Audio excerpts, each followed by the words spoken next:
yaitu Tuhan tidak bisa berhenti mengasihi kita. Kita mau baca bersama-sama ya Bapak Ibu. 1, 2, 3.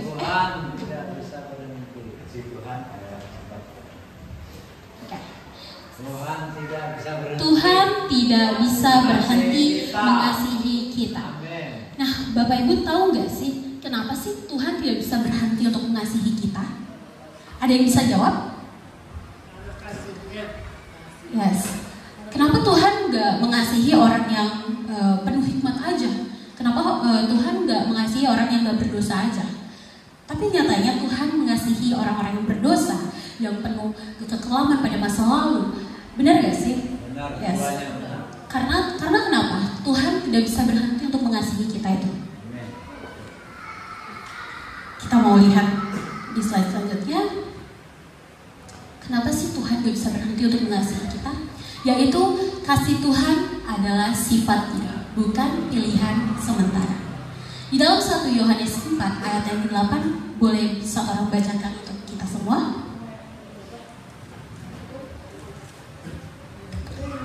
Yohanes 4 ayat 8. Yes. 1 Yohanes 4 Allah ayat 8. kasih. Allah tidak hanya memiliki Boleh kasih. dibaca dulu sekarang.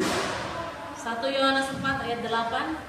Barang siapa tidak mengasihi, ia tidak mengenal Allah, sebab Allah adalah kasih. Yes, di dalam 1 Yohanes 4 ayat yang ke-8 menyatakan bahwa Allah adalah kasih. Untuk itu, kenapa sih Tuhan tidak pernah bisa berhenti untuk mengasihi kita? Ya karena Tuhan sendiri adalah kasih, Bapak Ibu. Nah, di sini Allah tidak hanya memiliki kasih, tetapi Dia sendiri adalah kasih. Itu artinya mengasihi bukan sekedar sesuatu yang Tuhan lakukan, melainkan siapa dirinya. Bukan hanya sekedar Tuhan mengasihi kita Bapak Ibu, tetapi melainkan siapa dirinya. Tuhan adalah kasih itu sendiri. Dan karena Tuhan tidak pernah berubah, Tuhan akan tetap menjadi Tuhan, maka kasih-Nya pun tidak akan pernah berhenti untuk kita semua Bapak Ibu. Nah, ketika kita gagal Bapak Ibu, kasih-Nya tetap hadir. Seperti anak kecil yang diajarin naik sepeda sama ayahnya. Dulu masih kecil diajarin, ayo digoes ya, 1, 2, 3. Ketika anak itu jatuh Bapak Ibu, apakah ayah itu akan, gimana sih, kok naik sepeda gak benar? Gak mungkin kayak gitu dong. Ayah yang baik akan mengajarkan dan mendidik hingga anak itu lancar. Dan ketika kita gagal, sama seperti kita, ketika kita gagal, kasih-Nya tetap hadir untuk kita Bapak Ibu. Kasih Tuhan akan selalu menyertai kita dengan apa yang kita lakukan, dengan apa yang mungkin kita gagal dalam kehidupan kita Bapak Ibu. Sempat kita merasa, wah kehidupan aku sering banget merasakan kegagalan ya. Kenapa sih? Pasti kita bertanya-tanya seperti itu. Tapi kasih Tuhan akan selalu tetap hadir dalam kehidupan kita untuk kita terus bangkit dan kita terus menaruh harapan kita kepada Tuhan Bapak Ibu. Dan yang kedua, ketika kita berdosa, kasih-Nya tetap mengejar. Ketika kita berbuat dosa Bapak Ibu, seringkali kita manusia memang tidak ada yang sempurna dan kita seringkali berbuat dosa. Kita seringkali berbuat menyakiti hati Tuhan, menggoreskan hati Tuhan. Mungkin Tuhan sakit, tetapi kasih-Nya tetap mengejar. Apa yang kita berbuat untuk Tuhan itu tidak peduli Tuhan tidak memperdulikan apa yang kita lakukan, tetapi kasih-Nya akan selalu mengejar kita Bapak Ibu.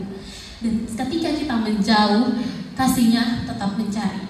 Untuk itu seringkali manusia kita menjauh daripada Tuhan. Mungkin banyak masalah persoalan hidup yang membuat mereka merasa, aku tinggal di dalam Tuhan gini aja, aku mending menjauh Nah, di situ Tuhan tidak akan tinggal diam, tapi kasih-Nya tetap mencari Bapak Ibu. Dan di saat Bapak Ibu merasa aku sama aja nih, masih sama-sama kayak masa lalu nih, tetap aja nih gitu. Tapi kasih-Nya tetap mencari Bapak Ibu, tidak pernah akan berhenti. Tuhan tidak pernah berkata aku lelah mencintaimu, tetapi Tuhan akan terus berkata, aku akan menyertaimu sampai akhir zaman. Dan yang kedua, ada kasih Tuhan tidak tergantung pada kelayakan kita. Di dalam Roma 5 ayat yang ke-8, Bapak Ibu kita bisa baca bersama-sama ya. 1, 2, 3. Akan tetapi Allah menunjukkan kasih-Nya kepada kita oleh karena Kristus telah mati ketika kita masih berdosa. Yes. Tuhan tidak menunggu kita baik dulu baru Dia mengasihi. Justru di saat kita paling tidak layak, Bapak Ibu, kasih-Nya paling besar untuk kita. Di saat kita merasa diri kita nggak berguna, diri kita sampah mungkin, diri kita nggak layak untuk kehidupan kita, namun kasih-Nya di situ paling besar untuk kita, Bapak Ibu. Dia mengasihi kita bukan karena kita baik, tapi karena Dia baik, Bapak Ibu. Di saat kita membaca firman setiap hari, Tuhan gak akan tambah sayang sama Bapak Ibu. Saat kita membaca firman, berbuat baik setiap hari, Tuhan gak akan tambah sayang sama Bapak Ibu, karena Tuhan sendiri adalah kasih. Karena Tuhan sudah mengasihi kita sebelum kita melakukan apapun itu, Bapak Ibu. Malah kita yang justrunya harus tambah sayang sama Tuhan, karena kita setiap hari selalu dijaga sama Tuhan, selalu disertai sama Tuhan, Bapak Ibu. Saat kita membaca firman, seharusnya kita harus semakin dekat sama Tuhan. Saat kita memuji dan memuliakan nama Tuhan, seharusnya kita harus tambah cinta sama Tuhan. Bukan kita hanya meminta, Tuhan sayang gak sih sama kita? Tuhan nambah sayang gak sih sama aku pas aku melakukan kebaikan? No, Tuhan sudah sayang sama Bapak Ibu sebelum Bapak Ibu melakukan apapun itu. Tuhan sudah menyayangi Bapak Ibu sebelum di kandungan, sebelum dirancang. Mungkin Tuhan sudah membuat Bapak Ibu, sudah merancang seluruh kehidupan Bapak Ibu, Bapak Ibu ya. Nah, bayangkan Yesus disalib bukan untuk orang-orang benar, Bapak Ibu. Yes, tapi untuk orang-orang berdosa seperti kita. Kebayang gak sih Bapak Ibu betapa baiknya Tuhan, Bapak Ibu? Kasih yang seperti ini tidak mungkin dihentikan oleh dosa.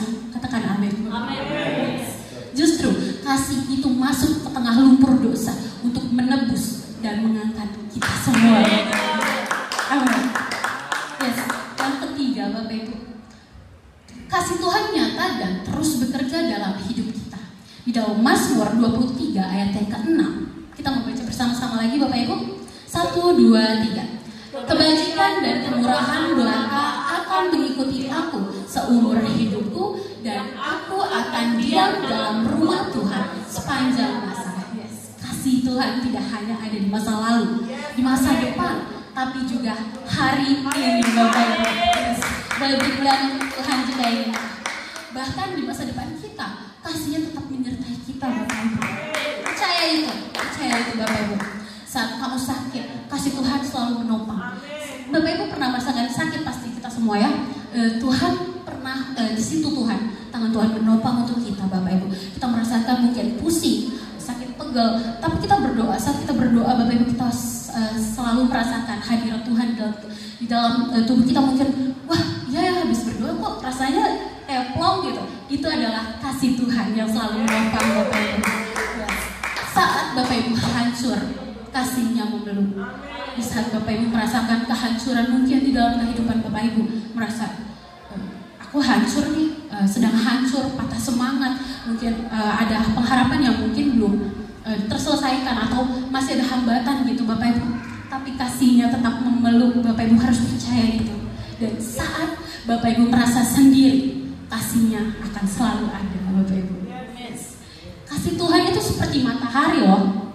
Kenapa? Walau mendung menutupi, bukan berarti mataharinya tidak ada. Benar ya sih? Kasih Tuhan tetap bersinar, walau kadang tidak terlihat oleh mata. Amin. Yang di nomor 4, tidak ada yang bisa memisahkan kita dari kasih-Nya. Di dalam Roma 8 ayat yang 38 sampai 39, boleh tolong satu orang dibacakan. Di dalam Roma 8 ayat 38 sampai 39. Tidak ada dosa, tidak ada masalah, tidak ada kegagalan. Di dalam Roma 8 ayat 38. Roma 8 ayat 38.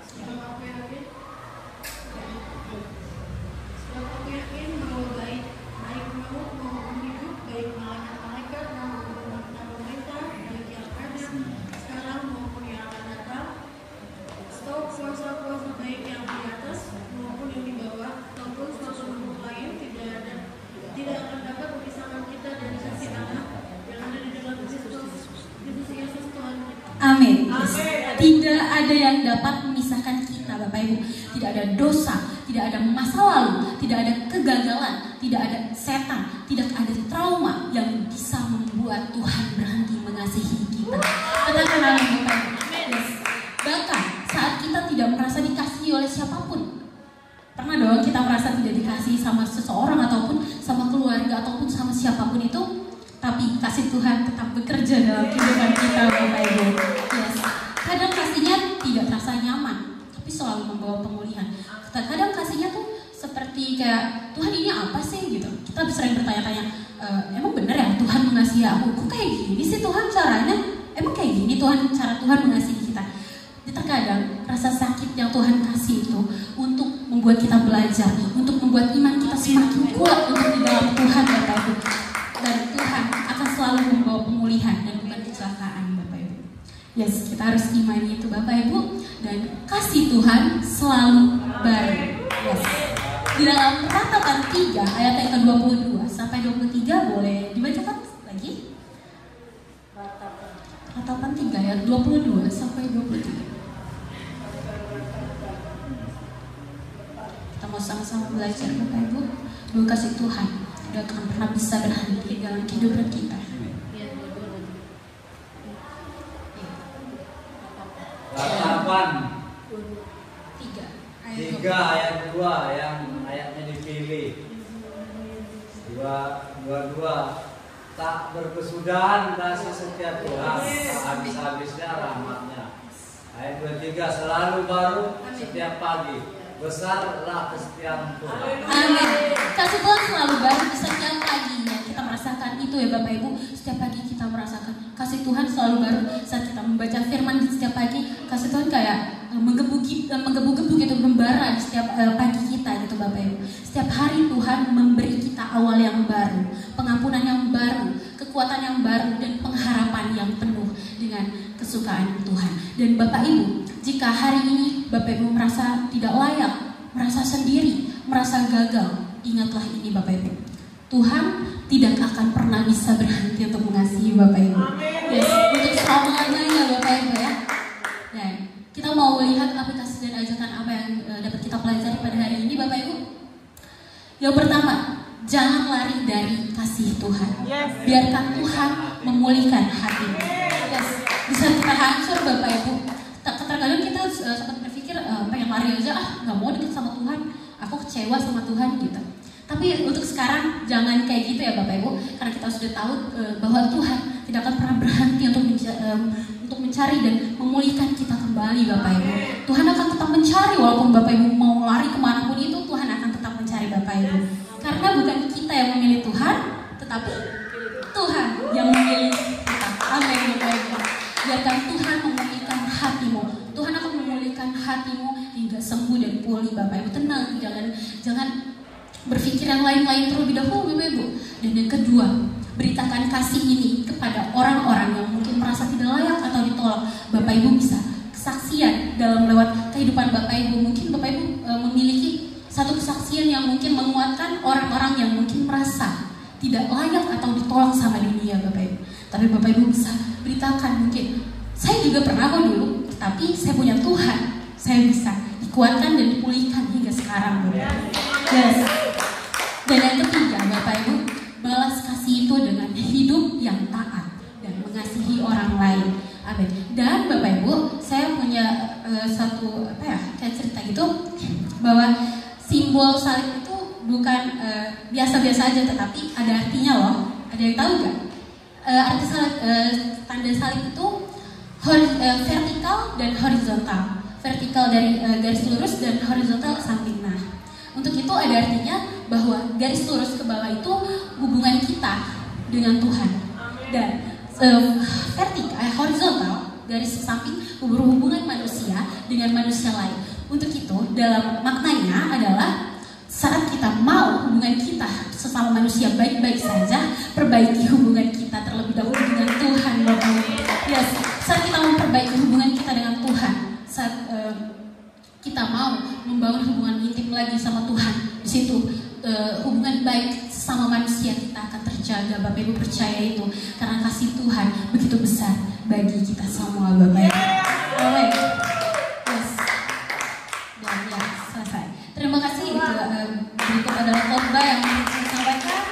Semoga kita belajar dan tetap saling mengasihi Bapak Ibu ya, seperti yang Tuhan ajarkan untuk kita.